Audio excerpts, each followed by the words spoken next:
Now, one of the rising stars of the comedy circuit in the mid-1990s was a young poet from Bolton who styled himself, with typical verbal ingenuity, Hovis Presley.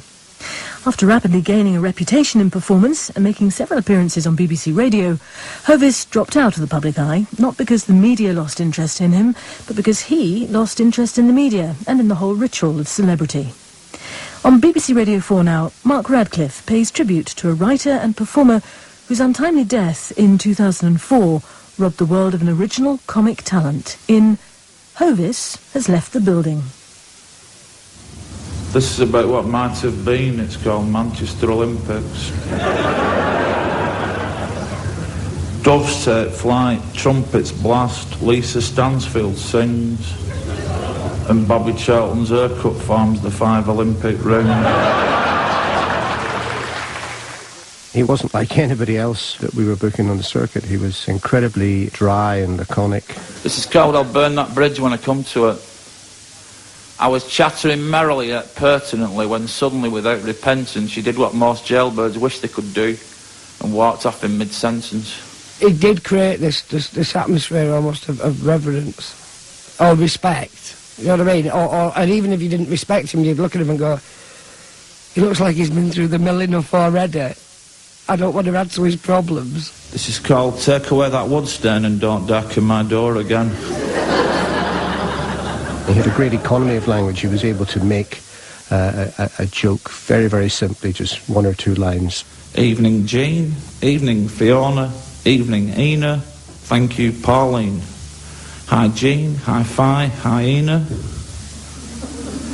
Pauline. The name says it all, really. Hovis Presley. It was sort of, he was trying to mould that historic, traditional Northern English sort of brogue with a little bit more of an upbeat rock and roll persona. Although, in fairness to Hovis, no one would ever describe him as upbeat. Vidal Sassoon gave Bobby Charlton some advice, but it went right over his head. My fellow Boltonian, Hovis Presley. I knew him, thankfully, met him occasionally, liked him enormously, remember him warmly, watched him admiringly, and left his shows reluctantly. My fondest recollection is of a gig at St. Stephen and All Martyrs Primary School in Bolton, where I was in a band called, with good reason, the Hunks of Burning Love. I bumped into Hovis in the Lever Bridge Inn, the pub over the road, and on the spur of the moment, over a pint of best, we decided that it would be a good idea if he joined us on stage. On he lumbered, a bear of a man, overdressed for the weather, complexion overly ruddy, curly hair unruly, spectacles misty, and proceeded to charm an audience of all ages. My 10-year-old niece was there, as was my mother, who'd come expecting loud R&B music. The laughter was nervous and sporadic at first. Who was this reluctant, portly wordsmith who'd appeared in their midst? But gradually, after a few well-chosen examples of his meticulously crafted wordplay, delivered with his hallmark deadpan charm, they were under his spell. We all were. Known to his mother as Richard Henry Macfarlane, Hovis Presley was born in Bolton in 1960. His earliest stage performance was at school, where he impressed his teachers with a script that he would only perform when bribed with 5 curly whirlies, which he used as props. He went to Bradford University, where he returned to teach a comedy course once he'd travelled the world. His first adult stage performance was at the age of 29, so that by the time comedian Johnny Vegas and television producer Rick Michael met him, Hovis was the finished article. When he actually got on stage, he commanded it with a presence that was absolutely natural. But he would just shamble on, you know, a big bloke with messy hair and big thick glasses. I think just certain people have this ability to be able to put a room at ease. I don't think he was especially sort of funny to look at. Just more fascinating. You know what I mean? He had a fascinating face. It looked like he'd lived a life that's full. Just that gentle giant persona.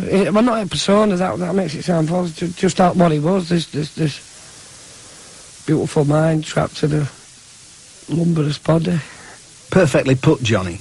And Hovis is almost a kindred spirit of Johnny Presley, Vegas, and both, in an age obsessed with body image and size zero, wore their unfashionable physiques like a badge of honour. But that didn't always help Hovis to take immediate command of the stage. Here's his longtime friend Damon Gough, also known as the singer Badly Drawn Boy. You could almost sense the audience sort of, the first half of his set, not understanding it. And then by midway through they were getting there, and by the end they were completely won over. It's a bit like that, and because a lot of his one-liners they pass you by, and you got to think, oh, what did that mean? Because they're pretty sharp, some sharp stuff in there. Doctor, I have trouble pronouncing F's and TH's. Well, you can't say further than that. What made him such a great performer was the fact that he was naturally funny anyway. He was quite a comical character. He's kind of this hapless, unathletic build, you know, to put it politely. Comedian Marvin Cheeseman. He had this ability to hold an audience's attention. Every word was important. You had to listen. You were scared of missing anything. He managed to do it as well, without ever resorting to sort of any swearing or any obscenity at all. He didn't need to.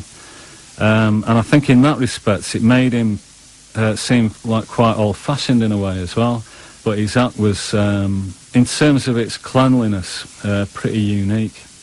But strangely, unique wasn't a word you could apply to his whole act.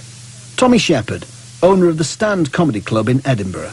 He did some stuff that was quite derivative of some of the northern club comics, you know, in a very sort of ironic way, and he would always introduce us by saying this was his trad R section, which sort of gave him, having defined it as such, it gave him a license to recite some old jokes. On the way here, I saw a guy with a beard, moustache, lacy collars, a King Charles Spaniel and a sword. I thought, you've got a very cavalier attitude. When we finally got to the hotel, they said, have you got reservations? I says, yeah, I think we're better off in a B&B. And as well as the comedy and the poetry, Hovis had another consuming passion, as remembered by comedian Lucy Porter. One of the loveliest things about Hovis was just that he adored his food, and you could always make him happy by buying him a nice pie or a pasty. And we did huge diversions, actually. Sometimes, like, I'd be driving him to a gig somewhere, and we'd have to go about 10 miles out of our way because there was a bakery that he particularly liked. Do you not find out that bacon, sausage, egg, chips, beans, mushrooms, tomatoes, fried bread and a cup of tea, it's a meal in itself, really? In this poem, A Fistful of Rennies, Hovis mentions most of his favourite foods to the accompaniment of Kevin on Egyptian drums and Melanie, who's tap dancing on cardboard. Struggling contortionist couldn't make ends meet. Decided to call it a day. Got the sack from the massage parlour. Rub people up the wrong way. You don't have to be mad to work here, but I am. Capsizing, collapsizing a novel franchise. Soon all his energy's spent on a fast food themed restaurant for the sarcastic, called the Spud You Resent. The fudge you begrudge, the pies you despise, the salad you couldn't give a toss about. Would you like to order a non-starter? Envious, the local baker confectioner turns troublemaker. Iced finger, do-do-do. Only man who could ever reach me. Home delivery pizza man. I thank you for the pies. Those endless pies, those golden pies you gave me. Peas are good, peas are good. Mushy peas are good. Tired of rivals' wealth amazing, rushes in with old buns glazing. Do not forsake me, oh my darling. The cream at the sign, at the scene of the crime, was forensic's vital clue. I'm not so muesli amazed, said PCE 272. Care for a drink? No, but I looked after some broccoli once. Hovis Presley there, performing A Fistful of Rennies. The fudge you begrudge, the pies you despise, the salads you couldn't give a toss about. It's exquisitely constructed, every syllable carefully considered before being included. He understood that the wrong word or phrase destroyed the rhythm of the piece. Like Les Dawson at the piano, Hovis knew it had to be right before it went wrong. It had to be serious before it could be funny. And he was a master of performance poetry. Not an easy task, according to fellow Northwest poet John Cooper Clarke. It's the P word, it puts people off.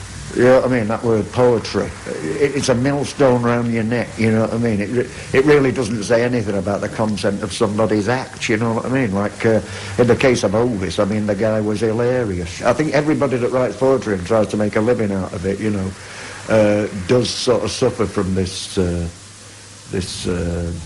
guess it's a prejudice people have about poetry. Everybody thinks they hate it. But not as much as they think they might hate someone who's a mixture of poet and stand-up comedian. Lucy Porter and Johnny Vegas again.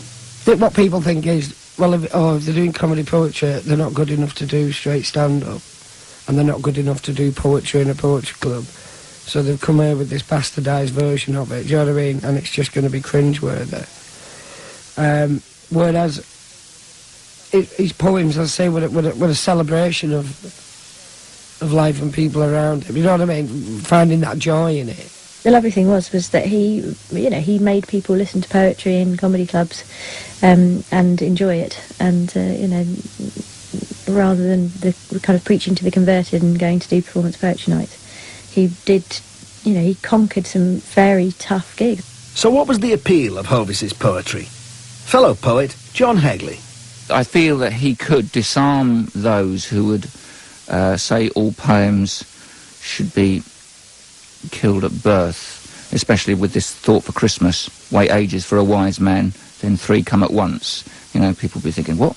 Wow, that's a poem, is it? Oh. This lovely poem, A Rosa by Any Other Name, is a lovely poem.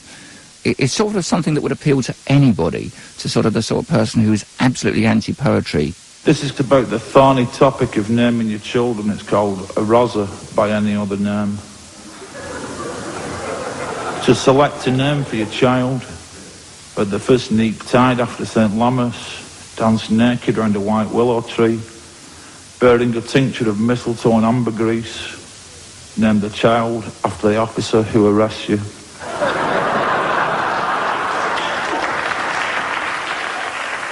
Hovis Presley's reputation began to grow. In 1993, he published an anthology of his poetry called Poetic Off-Licence, which he claimed had been produced using only a pen and a dictionary. And then at Edinburgh in 1997, following a glowing review in The Guardian, he became one of the hits of the festival with a show called Wherever I Lay My Hat, That's My Hat.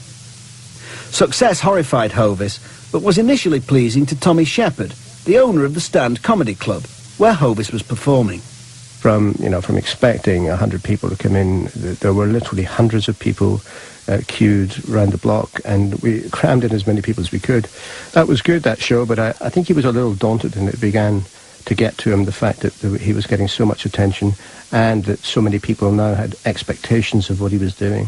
And things got worse for Hovis when it was suggested that he might be nominated for a Perrier Award. I think that began to mess with his head a little bit, and he began to get, upset, and he had a bad attack of nerves, and he kept saying he didn't want to go on or whatever. So John Gillick, comedian from Glasgow, he took him away across the M8, completely away from the festival, to just try and get a breath of fresh air and get his head into a different space. I think they might have went to a football match, because he was a big fan of football, Hovis. And he was supposed to bring him back the next day, but when he was bringing him back, he stopped to get petrol at a filling station, went in to pay, and came back, and there was no sign of Hovis anywhere. He'd, literally done a runner, and he had just literally disappeared somewhere between Glasgow and Edinburgh. After a while, we had to alert the police, and we put out a sort of an appeal for anyone to try and find him, because he was on medication at that time, and we were very concerned that he didn't actually have it with him. I had first-hand experience of Hovis and his nerves. Whenever you met him, he seemed to be slightly troubled and was always perspiring. Of course, this may have had more to do with the fact that he was a big guy who always seemed to be wearing a thick jumper and often a heavy coat as well. But when I tried to book him to perform on my late-night Radio 1 programme, where poets John Hegley, Simon Armitage and Ian Macmillan made regular appearances, he agreed, but only if he could record it. No, it's a live show, Hovis, I said. And it's not just the poems. I want to talk to you and see where the conversation goes. Please? But he wouldn't. Or perhaps couldn't. So we recorded it, as I wanted people to know about him, and if it had to be on his terms, so be it. As he'd quite happily not have done it. He didn't crave profile or publicity, as events that Edinburgh Festival proved. He eventually turned up 18 hours later, still upset, and unable to remember what he'd done in the previous 24 hours. He felt very uncomfortable about having to stand up again and do a full-length performance, a whole hour uninterrupted, remembering the script and delivering it. So a lot of people, other people in the venue, other people in the festival, and a lot of his friends from the Northwest rallied round, and what we basically agreed with him was that he would host the show. He would stand up and he would do a little bit and read some of his poems, but he would bring on to help some guests each night, different people, and there was no shortage of volunteers who were happy to go on and do a guest spot for him. So it became a variety show which he was hosting. The nature of the show changed slightly, but he did keep it going, and the show went on until the end of that run. Of course, Edinburgh being Edinburgh, people who didn't know Hovis thought his disappearance had been a publicity stunt. Not so, says Lucy Porter. The idea that anyone would think that Hovis was capable of doing something for the publicity is just hilarious. I mean, yeah, because people do. I mean, in Edinburgh, people are desperate for publicity. So people, when Hovis left the festival, just went, oh, it's a publicity scam and he's going to come back and, and it's really clever. And anyone who knew him was like, no, not Hovis. He really couldn't be asked about publicity. So why did Hovis put himself through the torture of performance? Tommy Shepherd again. There's no sense writing down a wonderful piece of writing if no one's ever going to hear it or no one's ever going to read it. So you need to either publish the stuff or you need to stand up in front of people and speak to them so that the words can be heard. And I think it was a desire to do that. It was a desire to get the words off the page and the ideas off the page that motivated him. And, when it goes well and the audience are responsive and they applaud and they cheer, it can be a wonderful, warm feeling, but it can be a nightmare getting to that point. But the stress of actually getting up on stage wasn't the only source of unhappiness in Hovis's life. Fellow comedian Johnny Vegas. That was the lovely thing about him, was it was this sort of huge, hulking, dare I say, scruffy-looking guy that, as always, you misread him at your own cost, really, because there's this massive amount of sensitivity within the man.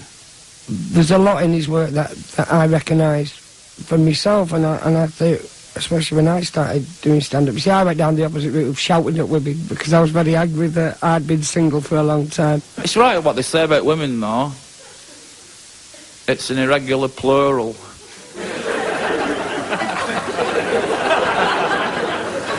There's a lot of feelings in there that I don't know if it's a working class trait of he finds joy and beauty in it, but it's also this way of masquerading that there is your sense of real sadness there. This is about thinking people fancy you on very little evidence. It's called a small coupon of my affection. She gave me a smile from the top of the pile, which made me forget why I'd called for a while. It's a bolt from the blue. It's too good to be true that a woman like that could have eyes for just you. Though I have to admit that if push comes to shove, round here shop assistants call everyone love.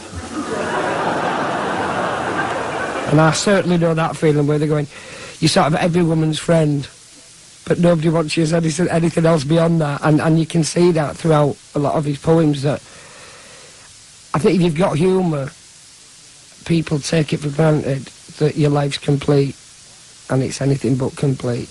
Well, I'm the kind of guy who'll never shut his trap. Where pretty girls are, you'll find me talking crap. They call me the mitherer. The meanderer. I witter on and on and on and on and on and on and on. It's that thing of being a ref where you see a lot more of the game if you stood up watching it than you are if you're actually playing it. whilst all the folk are getting on with life, he's intently watching. You know, and you do, you just get to, I think you get to a point where you accept that maybe love isn't your bag, you know what I mean, or your thing, but then it's your job to comment on what you see in others. It's almost like a responsibility that comes with not being a pretty boy. And in fact, Hovis himself was a very caring man. TV producer Rick Michael, who was also the former director of the Manchester Poetry Festival.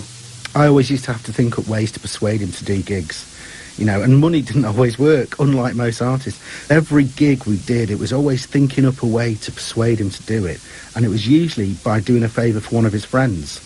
Hovis's defence mechanism would be promote somebody else, take the pressure off yourself. So if you'd said, Hovis, you know, can you do this gig for us? He'd go, well, I'm not sure, but my friend, and I won't mention names, is great at this, and you should get them to do it. And because of this generosity, Hovis had a strong influence on the careers of a whole generation of comics from the Northwest. You know, if you look at the artists who've come out of Bolton over the last 8 or 9 years, I would doubt if any of them hadn't been influenced. I would say probably all of them have been influenced in some way by Hovis. He used to mentor some of them, but it was annoying because you go, well, I'm sure your mate's brilliant. Who is this Peter Kay? You know, you'd say, I'm sure your mate's brilliant, but can we have you as well? Marvin Cheeseman was one of those comedians mentored by Hovis. I remember getting a phone call from him once. He rang, he went, Marvin, I've got you a gig, mate. You know, I can't do the impersonation, I won't attempt it, but I kind of knew it was going to be something a bit off the wall, and sure enough, it was like a gig at a vegetarian restaurant. The thing was, he'd do that, he'd be finding gigs and work, you know, for other people, and he'd kind of, in a way, take you under his wing, I think, really. He was an absolutely beautiful person. And that sums him up, really. His downbeat awkwardness concealed a deeply loyal and caring man. Inside this large frame wasn't a thin man trying to get out, but a sensitive soul who just wanted to make sure his friends and family were doing okay. I don't know how he'd feel about this programme, because he didn't seem to want to be famous, or even successful. In an age seemingly obsessed with celebrity, it was refreshing to know someone who regarded fame as the unwanted offcut of what they did. Performing to 2 people in a pub meant as much to him as playing the Royal Albert Hall. Tragically, in June 2005, Hovis died from a heart attack. He was 44. Rick Michael. It's difficult to mention something that was so sad in a lovely way, but I think a lot of people, not wanting anything back, had made a huge effort to come to it. Performers, promoters, everything to do with gigs, some of whom who'd driven up from London. There was one person who'd come from France, and it really was a feeling of huge loss, but also togetherness. And, you know, I've got to get pins and needles now just thinking about it. It was very touching, because Hovis had been so modest about his talent. I think there were quite a few people among his family and friends of his family who hadn't realised quite how talented he was and quite how far his talent had spread, that it wasn't by accident he'd appeared on television and on radio and had been published and could have had a lot more if he had wanted it. And so I think it was a nice show of strength for all the right reasons. And it made it in some ways a very uplifting occasion, because in what is a very shallow series of industries at times, it was nice to feel that here was a genuine, real person that everybody had wanted to get together to honour. And we honoured him again a few months later with a tribute concert which took place at a packed Albert Hall in Bolton. Far bigger gig than he ever played in his lifetime, ironically. I was honoured to be asked to take part, along with Justin Morehouse, Dave Spikey, Johnny Vegas, Bernard Wrigley, Phil Cool, Paddy McGuinness and Damon Gough. I didn't know, I always knew those people, or they knew him. So I was quite pleased in some ways for him that these people had travelled from wherever they came from just to pay tribute to him, because he deserved it. But it's a bit of a pain in the neck, to be honest, to be sat here and saying all these nice things that I really should have said to him when he was alive, but you don't. it'd be nice if you could actually say it. Look at that, look at how popular you are, and look at these people turning up to tribute you, and you know, if he only knew, it'd be great, but hopefully he does somehow. That memorable evening was compared by Bob Williamson, a Boltonian folk singer and patter merchant in the Mike Harding Jasper Carrot mould, who did so much to popularise the northern oral tradition that Hovis later put his own distinctive stamp on. And I think that what united us, apart from our deep affection and admiration for Hovis, was that we shared his sense of suspicion as bluff northerners, that all this show business was just fancy Dan posturing, and we were all trying to puncture that to get to the truth. The last word today will be, of course, from Hovis himself, performing his best-known poem, which has become a favourite at weddings. You see, it's not just full of good jokes, it's poignant enough for people to want to hear it at one of the most important moments of their life. But before that, a final tribute from Johnny Vegas. If Hovis was just a writer and handing these on to somebody else, I don't think anybody else would go out and perform these, other than Hovis.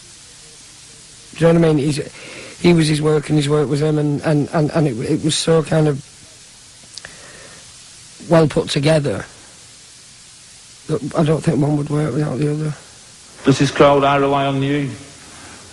I rely on you like a scorder needs suspension, like the aged need a pension, like a trampoline needs tension, like a bungee jump needs apprehension.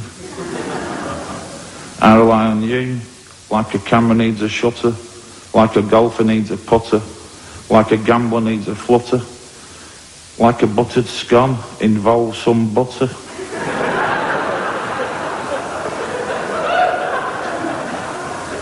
I rely on you like an acrobat needs ice cool nerve, like a hairpin needs a drastic curve, like a HGV needs endless derve, like an outside left needs a body swerve.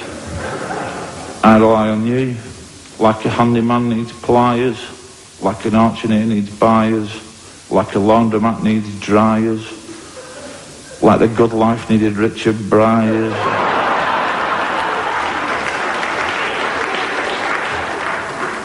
I rely on you like a water vole needs water, like a brick outhouse needs mortar, like a lemming to the slaughter. Ryan's just Ryan without his daughter. I rely on you. Thanks very much. Hovis Has Left the Building was written and presented by Mark Radcliffe and researched in Manchester by Sally Harrison. And if you're interested in finding out more about the charity established in Hovis's memory, or about Hovis Presley's life and writing, you can call the Radio 4 information line on 08 700 100 400. That number again, I beg your pardon, is 08 700 100 400.